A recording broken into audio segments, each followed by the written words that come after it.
Bonsoir, bienvenue sur Mon Financier. La prudence et l'attentisme l'emportent sur la tendance avant une semaine à haut risque entre le vote de confiance du gouvernement Valls à l'Assemblée nationale, l'allocution de François Hollande qui suivra quelques jours après, puis également Moody's qui doit rendre son verdict sur la note souveraine de la France. C'est vendredi et ça risque malheureusement de se conclure par une dégradation de notre note souveraine. On a également le référendum sur l'Écosse où le oui à l'indépendance pourrait l'emporter, puis également la réunion de la Fed qui pourrait durcir le ton sur sa politique monétaire dès cette semaine. Donc les spéculations vont bon train justement et les opérateurs croient savoir que la Fed pourrait renoncer à sa promesse de maintenir ses taux directeurs au plus bas historique jusqu'en 2015. Donc du coup on a des marchés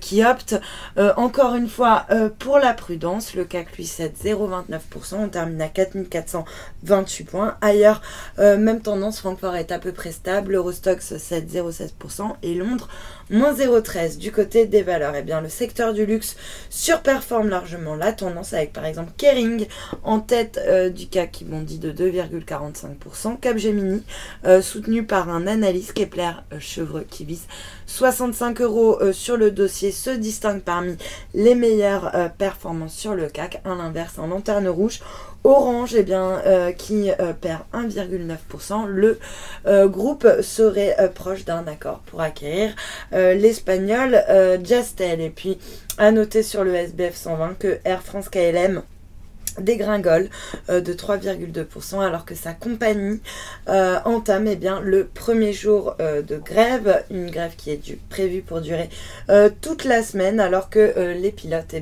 dénoncent la stratégie de développement de la filiale à bas coût du groupe. Et puis à l'inverse, sur le SBF 120, Genfit qui s'illustre pour ses 15 ans d'existence, la biotech qui vient d'inscrire d'ailleurs un nouveau record historique en séance. Et puis pour terminer, Morel et Prom qui reste également très bien orienté après avoir signé un contrat sur la fourniture à long terme du gaz naturel dans le sud de la Tanzanie. Et puis sur le marché d'échange, l'euro lui rejoint le seuil des 1,2950. Il s'inscrit par contre en légère baisse par rapport au yen. Le billet vert lui aussi recule légèrement face à la devise japonaise. Et puis pour terminer, l'once d'or qui reste très timide et qui se négocie actuellement à 1233 $ à l'once. Voilà pour la clôture. Restez avec nous. Très bonne journée.